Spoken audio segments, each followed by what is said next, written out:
As a recovering perfectionist and people pleaser, one of the things that I struggled with the most is feelings of self-doubt.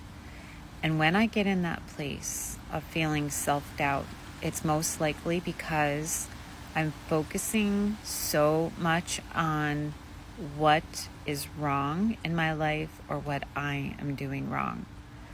And the antidote to that pattern is to celebrate the things that I have done well or my progress from the past, things that I have changed and done differently. So, for example, I have really worked super hard on changing my eating.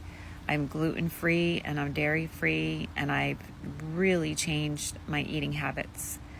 And when I'm not mindful, I can focus on when I'm still not eating as perfectly or as cleanly as I would like.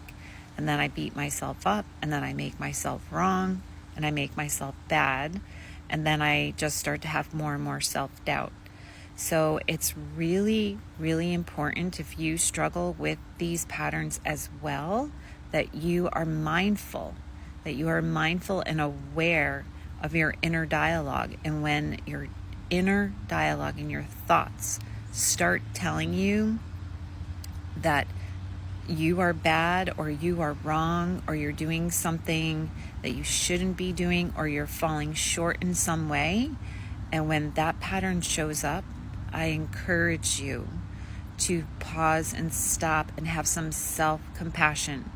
Change your inner dialogue and focus and celebrate on how much you have done.